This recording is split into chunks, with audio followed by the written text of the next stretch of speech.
Hey everyone, my name is Neil Karski and I'm the CEO of Patient Engine, a seven-figure digital marketing, lead conversion, and coaching agency for high-ticket aesthetics providers. And I would like to personally welcome you to the Aesthetic Millionaires Show, where we sit down with industry entrepreneurs to talk about their personal journeys and discuss proven growth strategies. My genuine hope is that through this podcast, we can create more success stories in this industry and help more business owners scale past their competition. Enjoy the show.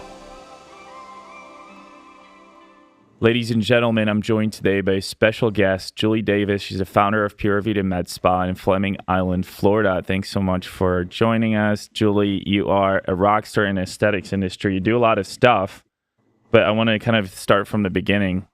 How did you get into aesthetics? Well, it was kind of by accident.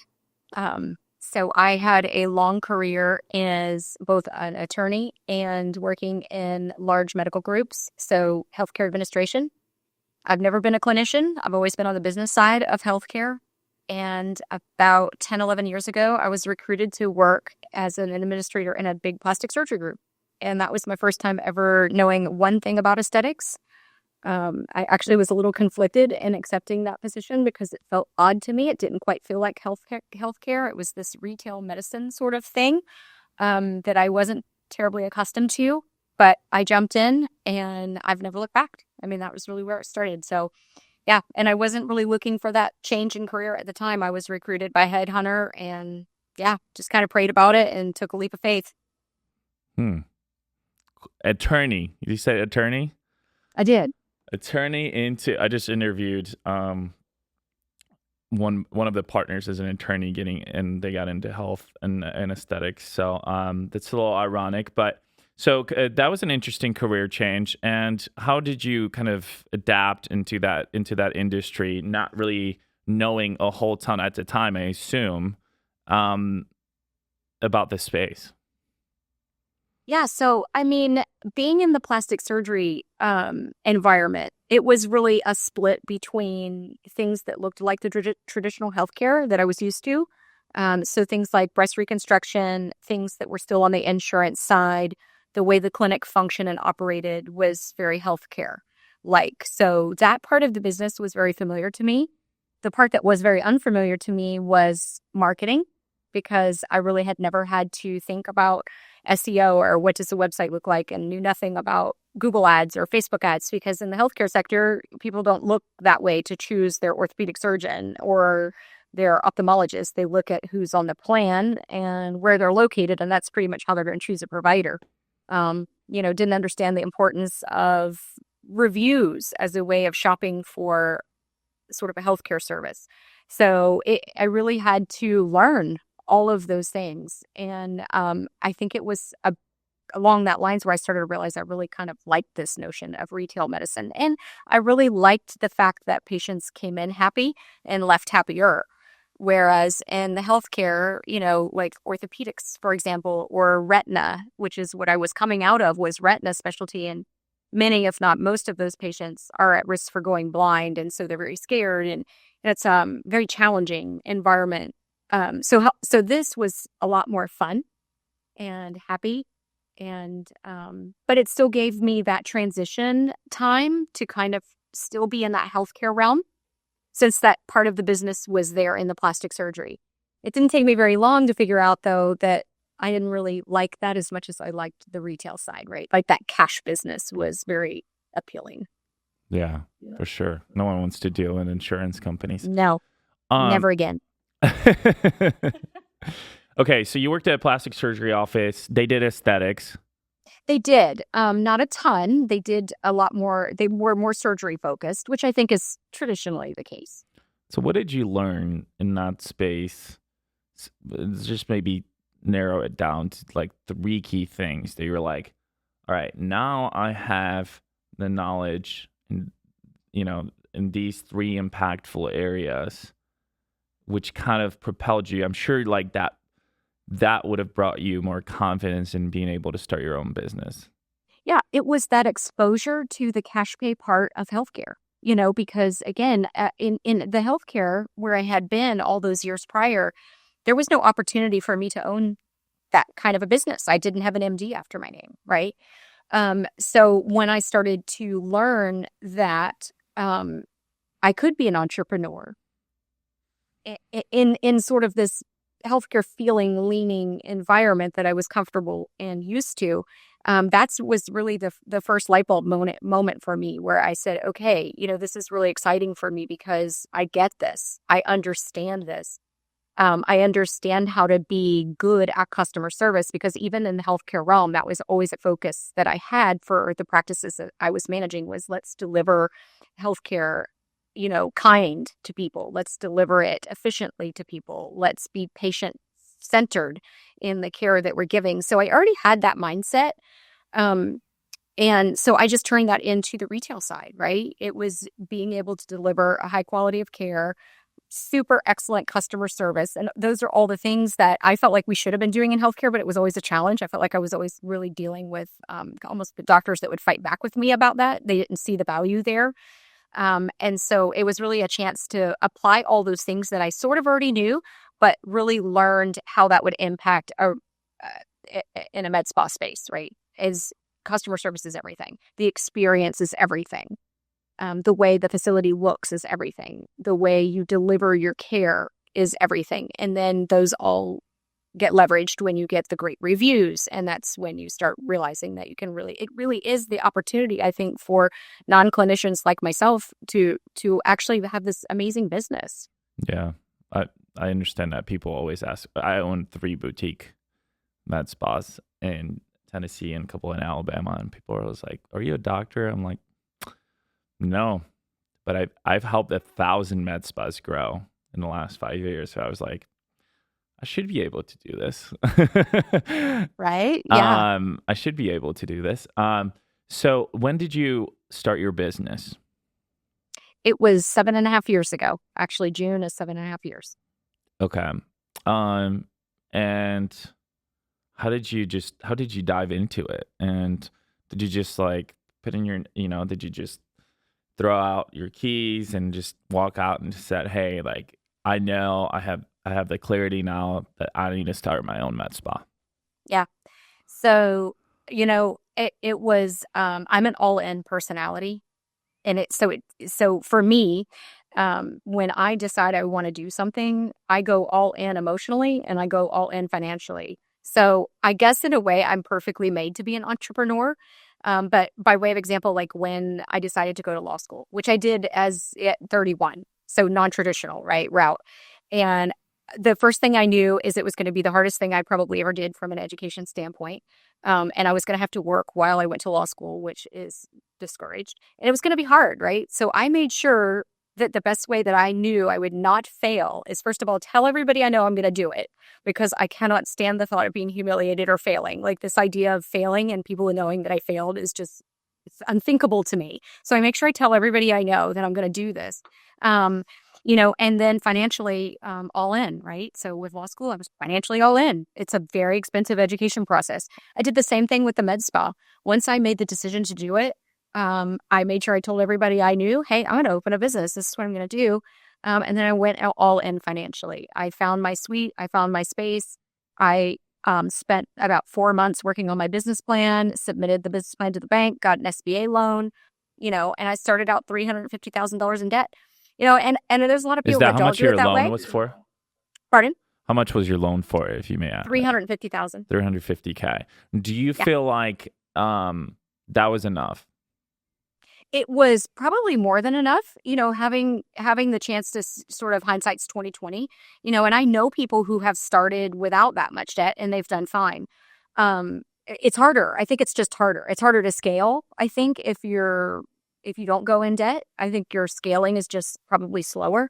I think I was able to scale pretty quickly because I had the funds to just get started, to buy equipment, to do my build out, and to pay payroll, right? Because again, I can't provide services. So lots of med spa owners can provide their own services because they're also providers. So they can start a little less in debt and kind of work using their own hands in the trade, right? I didn't have that advantage. So for me, I just did a really tight business plan. I said, I know this is what it's going to take.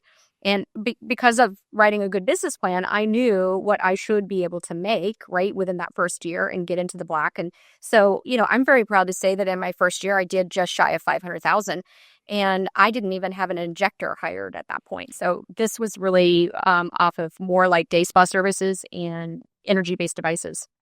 So what services and devices did you offer at that time? My very initial start, I had a hydrofacial device, I had esthetician, and I had an IPL and RF microneedling and a pico laser. Where was most of that? Was it a lot of volume of everything? Was it split evenly, or was it the lasers that are bringing on the bacon home? Or Yeah, I mean, all of it was good because I had enough that I could treat most patients, right? I wasn't losing them. And I got a part-time injector pretty quickly on. So that was helpful. But yeah, I mean, the energy-based devices are going to have your best ROI. They just do. They still do to this day. I mean, typically you're looking at something that doesn't have a consumable. You're paying an employee to operate it. And so you're really only paying the cost of the device as over time. And so those were the ones that I feel like really did the most for me. I had an advantage at the time too. That was, almost 8 years ago. I was the only med spa in town. There was nobody else in probably a 20-mile radius, which is really nice. did you get a lot Certainly not the case today. No, it's not. Did you get a lot of foot traffic at the time? So that's a great question. Also, hindsight is 2020. I probably would have located myself in a different spot. I picked this beautiful suite. It's phenomenal. I still have it. It's gorgeous. The downfall to that, however, is it was in more of a medical complex. So it wasn't in a retail space where you get the foot traffic. Gotcha. So I really had to be great at marketing. Let's talk about that. Let's talk about that. I'm a growth marketer, obviously. And a strategist in this space. So I love talking about this. And I've had people come to me in really, really different stages of their entrepreneurial journeys in this space. People who are new, who are like, hey, I just want patients in the door. Great. I'm like, let's run paid ads. Or people who have grown organically who are like, hey, I want to add paid ads at this point right now. So when you were first starting out, you said, hey, I did $500,000 in revenue my first year. You had a brand new practice, not a lot of foot traffic. What were your, 2 to 3 key channels they're utilizing to attract new patients in the door? So first and foremost, months before I got fully open for business, I had a Facebook page up. I was actually working on pre-selling memberships. I had my website up before the soft opening. And I was very public personally on social media. I'm not a social media fan, like personally, I don't love it. I don't love doing it. I'm not of that generation, but I understood the importance of that, right? So I really put myself out there personally to make sure that the community that I lived in knew who I was, because I do live in a community, fortunately, that I feel like is very community oriented, right? And so I think they supported me as being somebody who was bringing something new to our community that was needed and wanted, and that I lived here and I was part of the community. And so I was putting myself out there all the time, and I was doing pop-up events and raffling off memberships and raffling off things like that at all these different various locations. I opened in soft opened in the month of December. So there was lots of things going on where I could pop up in the community and get people to kind of know, hey, Pura Vita's coming. We're going to be opening, offering all these kind of founder type discounts and things like that. So for people to kind of get us started and get the word going, and getting people sharing. So some of the promotions that I would do too required other people to share, right? So just exponentially getting across social media. And how did but you making get sure the how did website you was get really people to solid do that? too. Pardon? How did you get people to do that? How did you get people to share your stuff? Was it like a lot of just guerrilla and grassroots, like, hey, I got a new business. I love you as a friend. If you love me too, you better share this thing. So yes, friends and family are always helpful, although I found out pretty quickly they're less helpful than you think. So, which is still sad to me. If But your friends and family of Julie's do not listen to this podcast. this is right. Yeah, I mean, you do always think your friends will be your biggest supporters, and for some reason, I've talked to other business owners, and they kind of say the same thing. That it just isn't what you would think it would be. So honestly, yes, I asked them to do that, and yes, most of them did. But really, it was more of touching people in my community and getting them to know me. And when they would take a leap of faith with me and go ahead and buy, like I was pre-selling gift cards, for example. I started pre-selling gift cards in November. And that I feel like was a risk that people took on me because my business wasn't even open yet. And I'm selling a gift card. Why do you think that they gave you, and those were different times too, I think. A lot different times when people, I've been marketing in this space for 5 years, and man, has the industry changed, the society has changed so much, right? I think people bought a lot more gift cards back then. People did a lot more for other people back then. People were, I think, a lot warmer back then in some ways. So why do you think at that point people were willing to kind of put their trust in you before you even had the space? I don't know that I can necessarily answer for them. I would think it was probably in part because I did put myself personally into the public. I was out there. People were able to see who I was, what I was doing. And I wasn't just selling a gift card. They could see my website. They could see if they wanted to drive by the suite, they could see it. We had soft opening, in December, but I think part of it is what you said too. It was a different time. I mean, the landscape's totally different. It's totally different. Yeah. And so, we've gone through all kinds of crazy things since then, right? We've gone through COVID. We've gone through economy, that people are still a bit uncertain, I feel like. So I think it's just a very different time. But I also think that, to be quite honest, I think there weren't people who had previously had bad experiences because there wasn't a med spa in every corner. Wow. And I can tell you that we've had some really bad stories that have come from other experiences where they couldn't get refunds or they bought. I mean, there's one that we've had several patients buy gift cards and they're never even open for business. So they feel like they've completely been, taken advantage of. And so I think people are a little more guarded today than they were, 7.5 years ago. But I think a lot of it had to do with, people did know who I was because I was very public. So I guess conceptually, they kind of feel like they know where they could find me, if that makes sense, if I tried to pull something shady. Yeah. Internet's a funny place. Yeah. Okay. Yeah, I like that. Yeah, you're leveraging your personal brand to build trust. And Yeah. I mean, if anybody Googled me, they could learn a lot about me. I'm a published author. I'm on LinkedIn. I mean, I think that hopefully some of that would give me some credibility that I'm not somebody that's shady and trying to do something unscrupulous. Yeah, social proof is huge these days, huh? Mm-hmm. I'm one of my proudest accomplishments professionally is with our agency, which you've probably, as a med spa owner, have utilized or at least tried some agency in the past. And I, what's interesting is from my agency, we actually scrape the word agency from all of our literature because I also think we provide a lot more value. Like we're actually booking appointments. We are doing coaching and training, like so much more beyond that, right? Where traditionally it was like just lead gen, which we know lead gen 5 years ago is totally different than lead gen today. Yes. But we have, I think, 125 documented case studies, which is huge, right? It's huge in an industry like mine where everybody hates agencies because the barriers, like similarly with med spas though, barriers to entry are pretty low.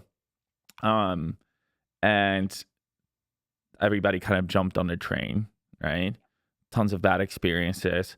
creating this massive trust recession where you have also so many options and people is just over bombarded and overstimulated about information.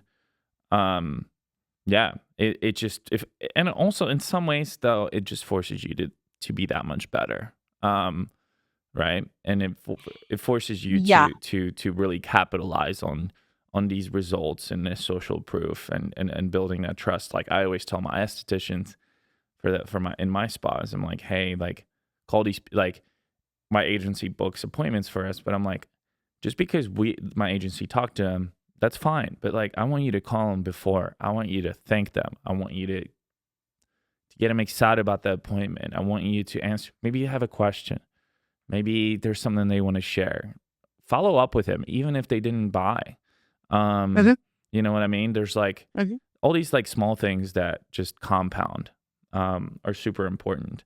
Well, Neil, I think you and I are a lot alike in that regard. And so I had someone recently, it's an executive that asked me specifically, like, how do you deal with the massive amount of competition in your space, particularly in your area? Because I had just shared with her that I have like 15 med spas in a 5-mile radius. It's nuts, right? I went from the only one to that level of competition.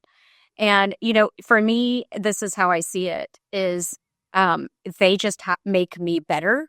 They make me stronger. They make me keep my foot on the gas 24/7, 365. And they just make sure that I'm continuing to be the leader, not the follower, because that's very much the mindset that I have is I want to make sure everybody else is busy trying to figure out how I'm succeeding and what am I doing different. And so it makes me focus on disruption. And so I think for me, I don't look at it as bad competition or a negative. I just look at it as a positive. You're just going to make me stronger and better. So keep coming. For sure. Okay, so you leverage your personal brand. You did a lot of grassroots, word of mouth, organic type of marketing. Did you have any initially when you were getting to like the 20, 30, 40,000 a month, right? Some of the hardest really moments are those, I think. Just because at some point you kind of like, you're like, all right, this, I know what this level looks like, right? I know what I need to do to maintain this. And then you do more to get to the next level. So what were you, besides that organic pre-selling memberships and all that good stuff and putting yourself out there, did you have any strategic partnerships? Did you do any paid advertising? And we know that paid advertising landscape looked a lot different back then. But I know you were, actually that was a big SEO time too, right? Like, and you said you kind of leveraged that. So let's talk about marketing, you know, as a tool to for growth. So, I mean, really early on, I started with text marketing. I brought Podium on very early on when it was quite a baby platform. It's grown into a beast. Beast, yeah. Especially with this AI stuff. So I tend to be very much an early adopter, even of technology. Despite, you know, sometimes I grumble about technology. I understand that we got to be on the. I'm a cutting edge mentality, like with whether it's what we're offering clinically or technology in the business side. So text marketing, we adopted that very early on. We did a lot to make sure we were building a database of clients. So that was both through, website traffic we were collecting, through Podium, we were collecting data and building our database. Of course, our point of service system is always where everything ends up, right? We were doing email marketing, some of that. We did quite a bit of Facebook marketing. Again, that, like you said, back then, it was relatively easy and you could even do it yourself and not end up in trouble. I think we're at a place now where you need to have an expert like your team doing that now. And I had a couple of people that were marketing agencies early on that did not do right by me. As you well know, there are so many, you said it earlier, like you already said it. There's just so many people that have flocked to this industry because there's enough space and it seems to be easy, and they're not doing right by the clients. So I've definitely had that experience, which was unfortunate. Google Ads was definitely something that I did early on as well. So, what didn't you when do, Julie? Yeah. Well, that's what I was just going to say, Neil, is I still believe today when people ask me, what do I need to do marketing? I go, all of it. Because I believe you have to find people where they are, right? We laugh and say the older people are on Facebook. Okay, well, that's where they are. So we need to be there. We're on TikTok. We're advertising on TikTok. We post on LinkedIn. We're on every social site there is. And we're constantly, being consistent with email marketing. We're consistent with, speaking today, we're consistent with text marketing. And we have Repeat MD, which we've been very, very successful with. I know you usually hear people either love it like I do or hate it. Like sushi. People who hate it don't know how to use it. And that's the problem. Because if I can use it and make hundreds of thousands of dollars passive income, like I'm not having to work for it, and you hate it, there's a disconnect because it's the same platform. So, I feel sad when I hear people say that because it's a great platform and it can be used if you use it and put the time and the energy into building it out properly. But how do you? So we do all the things. I know you're a business person, right? And a lot of people who get into the space maybe are estheticians or injectors or health practitioners who decide to add aesthetics, whatever. So like for folks like us, it's like it's easier to like have KPIs and metrics and understand all these channels. But like, what is your advice for keeping in track of that? Because like for most people, this is very overwhelming, right? And I do think that I would agree and disagree. Like you got to do as much as you can because the more impressions, the better, right? Like I've had people both on our spa space, which my spas are fairly new, but like on the marketing space, like that I got referred to and they're like, Neil, like I've seen your ads 1,000 times, right? But I never wanted to click because I just have such a bitter taste in my mouth from like past experiences, but I saw you, right? And I'm like, so I believe you know what you're doing.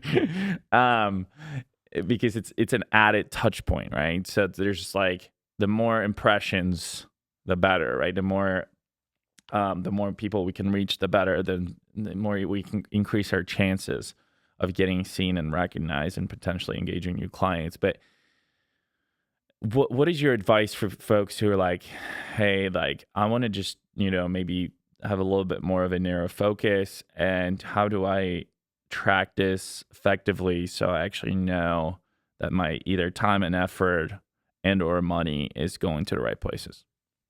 Yeah. Well, first of all, I would say if you don't have the knowledge or the bandwidth to do all marketing, then pick what you can do and do it consistently. I think consistency is really key if you're not able to do all of it. And I can tell you, like, one of the easiest, most consistent ways to market right now that is really very hands-off, and we've been very successful, is TV ads, because they're not expensive anymore. Everyone's streaming, and streaming ads are very affordable. And so you can actually do much like you do with any other ad, where you can narrow the type of people, right? So you can figure out who your target audience is and then deliver to that target audience. And a lot of people, I think, don't know that about TV. So figure out what you have the bandwidth for. And I think thinking about it from that perspective is what can I do that's going to be the least amount of work on me so that I can manage it, right? And then the other thing is finding a trusted partner. So, you've got to find a trusted partner that's not only willing to do a good job for you, but are they willing to coach you and teach you what these metrics means? What KPIs should you be measuring? And then also doing your own homework, right? The one thing that is good about the change in med spas over the last, 10 years or medical aesthetics is, 10 years ago, finding free information or education about this space was hard. There wasn't a lot of it out there. And now it's everywhere. If you own a device, a medical device of some kind, every one of those companies, I feel like, is offering educational seminars and places and webinars and different things. And listen, even though I feel like I'm doing really, really well in my business and I'm very happy with where we are, there's always room to learn. And so I take every opportunity that I can, even still, because this industry changes so quickly. So I'm constantly re-educating myself. I always learn new things each and every time I take a webinar. The best part is there's a ton of free education out there. So educate yourself so that you do know enough to be able to trust the partner that you have. Because if you're just blindly trusting your partner, I think that's dangerous because I can say early on, I didn't know that information and, I was paying a lot of money and I wasn't getting, high quality leads. That's the reality. And I didn't know why. So I had to teach myself why, what should I be looking at? How do I know if they're doing this right? How do, what's the consequences of doing it wrong besides I'm just throwing the money down the drain? So, I think the good news is there's a ton of ways to learn this, even if it's not your forte. And you said it, yes, I am a business person. You're right. That's where my lean and my mindset is, where providers may not have that background. But understand that my business background was healthcare. And I'm not really in healthcare anymore so much, right? I really am more in this retail type cash paid business. So I had to learn it. You're in a sales and marketing organization. Let's face it. What's that? I said you're in a sales and marketing organization. Yes, absolutely. I think that's all service providers are just sales and marketing organizations now. Yes. A big point we've been talking about, and I'm not advocating for this only because I am a sales and marketing growth partner for MedSpice, but for the most part, no one really cares about you. And I know that sounds harsh, but they don't care about you if they don't know you. And so you do marketing so they can get to know you. You do sales so you can get to know them and so they can establish that long-term relationship, right? And those are the areas that that are just so I mean, I don't go to conferences anymore, and unless I speak, but all these people go there for devices. They go there and the latest, newest thing. And I do believe in education. I believe that you should be educating yourself. You should be educating your staff. You should know how to get clients results safely and effectively in a fastest fashion. But guess what? You got to grow that damn business, and that comes with sales and marketing. It's interesting you say that because I'm seeing the change with the device companies, and I actually speak for one of them. I speak for Luminous, and I speak on branding and marketing. So they are starting to learn that if they're going to have this sales event, because let's face it, they're there to sell devices, right? That's the whole purpose of hosting these big events, is so they can sell more devices. But I positioned myself several years ago with them and I said, look, you need to bring the value add, because when someone is sitting there contemplating whether they can afford to bring this device in, their hesitation isn't really stroking the check for $200,000. It's, can I sell the device to the client? Do I know how to consult on it to where I can convert clients so that I can make the payments? I said, and when you have somebody sitting in there that doesn't have a business brain, you need to help teach them that. You need to give them the confidence that they know, if I buy that device, I know how to go forward. And so I am seeing other companies, not just Luminous, do that now. So they are still having these conferences, but they're bringing those values that these business owners need, particularly the non-business, the provider owners. They need it the most. And I think you said marketing and sales, and you're totally right. That's a huge part of what we do. But I think sometimes this notion of branding gets lost. And I literally asked, I was speaking and someone pulled me aside after my talk and said, something, she was asking me a question. Anyway, I stopped her and I said, well, tell me, what is your brand? Tell me, what is your brand? And she started listing off the services that she offers. And I knew right then, I said, if you don't know what your brand is, your customers don't know you. They don't know what you stand for. They have no idea what your brand is. And we buy things based on brand recognition often, right? And so, yes, you're right. I do all these marketing touch points so that people constantly are hearing Pura Vida, Pura Vida, Pura Vida, right? I want to make sure they're hearing about me constantly, that I'm top of mind in that way. But every single piece of marketing that I do is always revolved around my brand. So every piece of marketing that we put out, I have a brand document that we've created, my social media manager. Every piece of copy always includes our brand language. So things like excellence, high quality, Costa cutting Rica, edge. surfing, jungle. Did you get Pura Vida is the Costa Rican saying. How did you let's talk about brand then. Did you go to Costa Rica and you're like, I'm going to start a med spa? Like, tell me. Well, so the sad answer to that is I have yet to be at Costa Rica, but I'm going someday. But at the time that I started my business, I was recently widowed, and my husband and I had planned to go before he passed away to Costa Rica. And if you know what the term, means, it's basically a pure life. They live a very simple, like relaxed, calm. And so I felt that was kind of an interesting way to sort of say, this is what I want my brand to be about. But it has definitely, I will tell you, in the beginning, I didn't understand the importance of developing your brand. I didn't know it. I did not. I started focusing on marketing, and I didn't understand the importance of branding. And I think branding really needs to come before marketing, right? Because branding is who you are. It's what you represent. It's your reputation. It's all those things. Marketing is how I go out there and get people to come experience my brand, right? Like, how do I go get you so that you come in my building and experience my brand? And I learned that, probably 2 years in, to be honest. It was one of those missing pieces that I was a little slow to figure out. But people know my brand today. They know it's one of excellence. We are definitely a premier brand. They know they're going to get a high quality here on every touch point in both of our locations. And that's all the things, right? Like, even your Google reviews are very much part of your brand. They become part of your brand very quickly. Yeah. I think the messaging is huge. That's how I was telling you, like, I think 2 months ago, I was like, man, I don't even want to be called an agency because makes sense. Yeah. It doesn't reflect. Because it has a negative connotation. It does. And it doesn't reflect on who we are and what we do for clients. And we do so much more. You could spend $300 in a month and get shit results and really figure things out and be really hands-on, or you can pay us more and have a hands-on concierge experience, right? Yeah. And even, I have boutique spas, like there's very small boutique spas, body sculpting focused. And I wanted my brand, not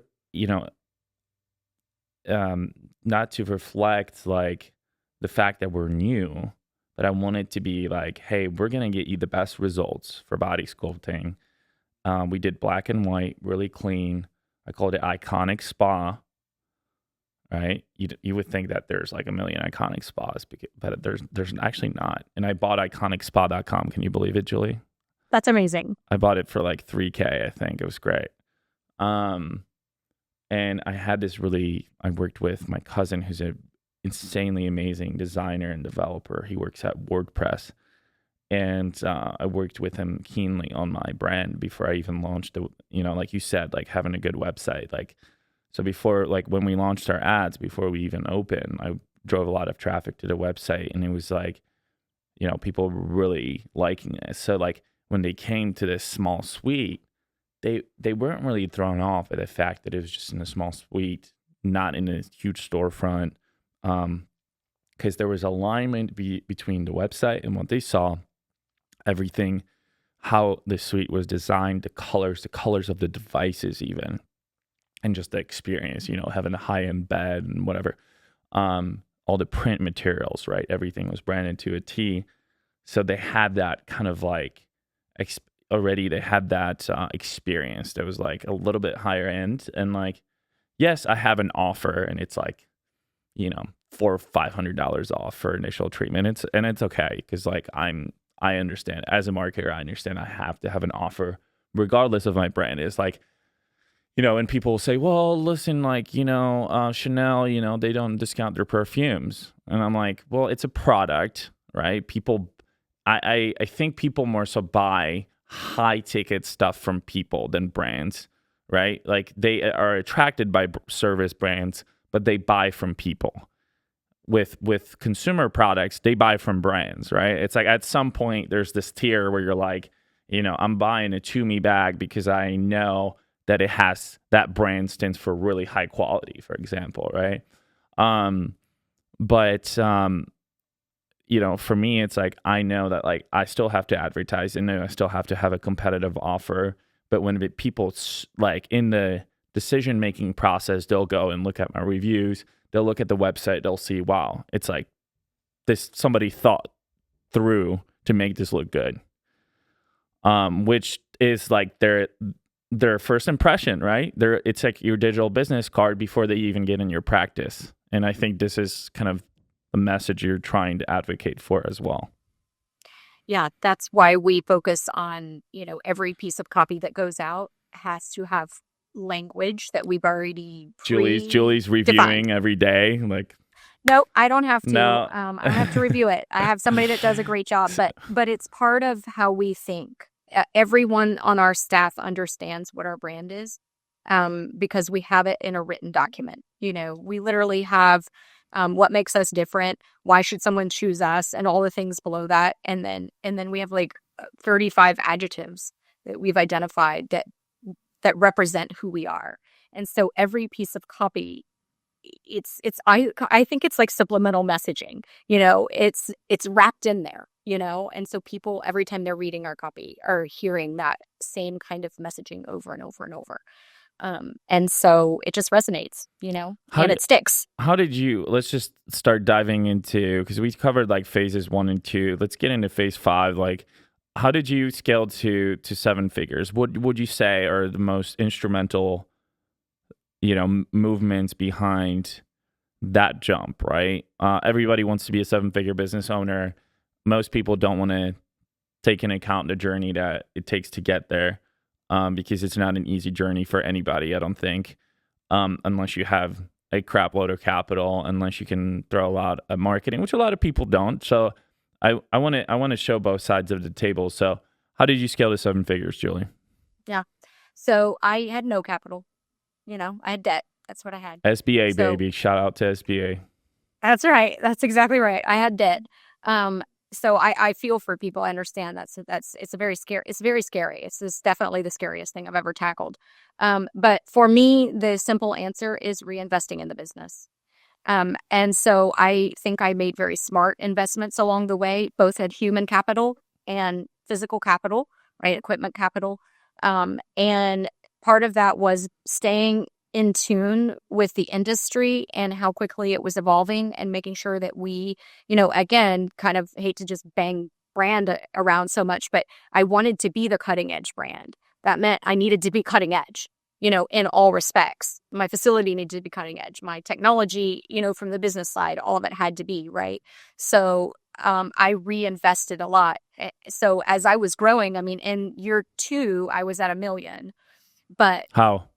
But that's top line revenue, right? You got to understand, I was also reinvesting a lot of that, profit back into the business.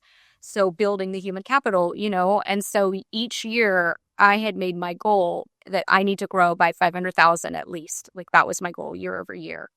And so I've been very successful at doing that. But I think, I don't know how you could possibly scale if you're not willing to reinvest your profits back into your business. If there's a way to do it, I don't know. I don't know what it is, but I couldn't get to $1 million with one hydrofacial and, an IPO, right? Like I need to be able to deliver a wider range of services. I need to have more human capital. And for me, human capital is key. If we talk about injectors, right? One bad injector can ruin your brand. Like I'm just being honest, it can be hard to overcome if you produce bad work.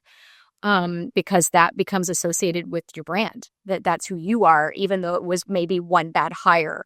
So I tried to make sure that I took very good care of my hires financially. I paid them well. I paid quite a bit more than most probably would. And I still do, but it has paid off in the long run. Not having turnover is good. But more importantly, being able to keep the clients as well, right? Because we don't want them moving around and following providers and all this kind of thing. And it's a risk, right? So I feel like taking care of your human capital is really, really critical. Yeah, let's talk about two things. So you said 500,000 growth. How much money did you allocate for marketing? Like, were you like, hey, if I want to grow by 500,000, I at least need to invest 100K or whatever, right? Yeah. So depended on the year, Neil. Some years it was more, some years it was less, but never less than 10% of top line. Yeah. And I appreciate you saying, like, I started my spa a year ago. My first spa did close to $500,000 first year, with one room, one provider, which I think is good. But like, I haven't touched that money because, one, I want more spas, and I want consistency, because just because I had 1 year of strong growth, like, arguably the last year has been probably the toughest, even tougher than COVID, in my opinion. I think spas blew up in COVID. Mm-hmm. I think this year has been the toughest I agree. economically, right? Mm-hmm. Without doubt, I've seen the most turbulence in our industry and in cash-based economy. So to me, it's like, well, just because I had a good year, it doesn't mean I'm just like, hey, I'm cashing out, sayonara. It's like this ship is steady. No, it's like I still have competition, right? I still have, there's a lot that I can't control. So I'm, like you said, I'm reinvesting. I'm keeping money in the bank, because who knows? Maybe my ROI is not going to be the same. I hope it is, but like, I want to continue to market, right? And then, not just like treating the business. I think this is good advice. Not treating the business as a lifestyle business where you're just pulling money out of it every single month. Right. Like you said, hey, like the reason why I was able to grow, I made that short-term sacrifice for a long-term gain. I wasn't just like, you weren't just balling out every single month, like taking out all the money, and it's like, and then you're stressing, I've had clients who have made this mistake where they would hire us, they would have a great month, and they would take that money out, or they would buy a device, and then they would struggle to pay their bills the next month. I would say, hey, like, what are you doing? Like I'm not here to babysit your budget, but like, come on, like this is, Well, yeah. I mean, those are all good points. And I mean, I think sometimes it's understanding your cost, right? I mean, because having your costs under control is really important. And I think sometimes that can get away from people, particularly if they're not good at business. That may be a challenge. And so what do I mean by that? Well, if we can buy in bulk, if we can afford to do that, you can really negotiate better deals. And that's something that I understood early on. So, I set up my business credit. I got my DUNS number.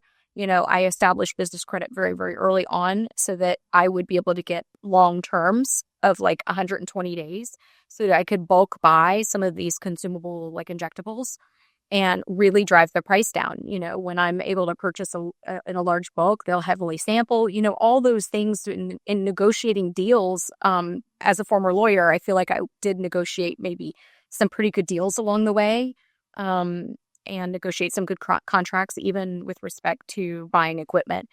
And but keeping your costs under control is really important. And if you're not watching it, things can creep. Right? You can start having creep, especially if you are a business owner who's assigning that out to an office manager and you're kind of not paying attention. I mean, I, for one, can tell you I have a friend, dear friend actually, whose office manager carted off with $300,000 over a very short period of time, because she wasn't watching. And just trusting that she was taking care of bills and not realizing that the bills were really her, So I think that's a really important thing for people to understand. But and then when you feel like you have to cut back, don't cut back the marketing, right? Like that's just not where you cut back. For sure. You always have to market, man. Unless you really want to and it's like when you get kind of too comfortable, that's when things like really start hitting you in the face.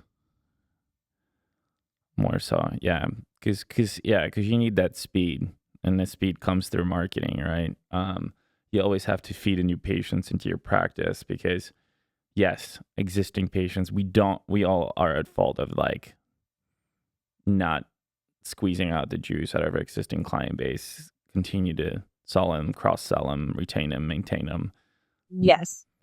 That's that's another beast, of course, that we should be very mindful of, but also the new patients. I mean, the new patient acquisition is just, it fuels so many different ways, right? It gives you more reviews, it gives you more access to referrals, it gives you just like, it expands your ecosystem, it gives you brand awareness, right? So massive benefits. So you had a 7-figure practice for a few years, and what happened next? Tell us about what recently took place. Yeah. So, for me, having a understanding of business and being in, I started my business in my mid-40s. So, I had to understand that if I was going to do this, the whole intention is to have something that's profitable and sellable. And so when the market started rapidly consolidating, which is what we're all seeing right now, private equity is so highly attracted to our space. And, I believe we don't have a ton of years left before we'll see this market completely consolidated. I knew that I wanted to get in that position sooner than later. So at right about the 7-year mark, I was doing a very, very appealing amount of top line revenue and had a lot of investors coming to me, asking to purchase. And it's kind of a long story, so I won't bore you with the details, but I'm excited to say that I finally found the right partner. It took me 2 years of interviewing and failed deals that I walked away from, a lot of expensive lessons along the way about what not to do in an M&A transaction. And but I found the right partner, and I'm very excited to say that I really felt like at some point I was looking for a magical unicorn because I knew exactly what I wanted in a partner. Knowing that they would be purchasing me too. I mean, that's typically how those deals go, right? They are going to want the owner to stay behind, especially if the owner is also a provider. So being an entrepreneur and a very strong personality anyway, I knew I needed to find a partner that I was going to be able to work with, because it's going to feel like, I'm a W-2 again, right? Like I have to be able to work with these people. I have to transition back to being a W-2. I have to understand that the dynamic is going to change again. And I just have to tell you that I found a partner that, honest to goodness, I feel no different today. 6 months ago, I sold to Well Labs. And so it's been 6 months, and I run my business exactly the same way. And as long as I'm making those KPIs, right, hitting numbers, and the business is healthy and moving in a positive direction, they let me continue to do my thing. So it's been a really great experience. I could probably go on and on and on, but super excited about the partnership. And, I created the generational wealth that I needed. We'll have to do another one and talk about that, because I think that could have its own segment. But yeah, I can give you the what not to do lesson for sure. Let's do another one. I think we need to do one on that. Julie, a couple of questions as we wrap up. I like to throw in some fun random ones. What is your pet peeve? I bet you got like 1,000. So let's start with one. I was just gonna say, how do I narrow it down? I have a very high standard, Neil. That's a tough one.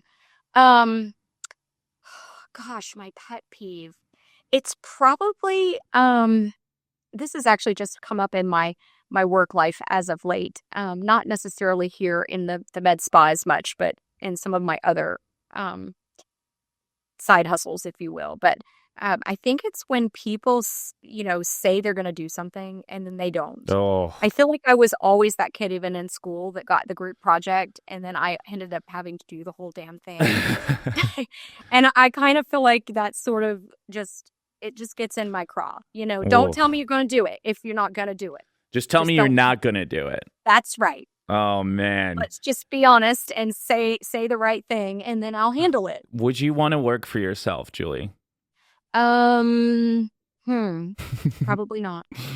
Okay, most No, entrepreneurs. I'm kidding.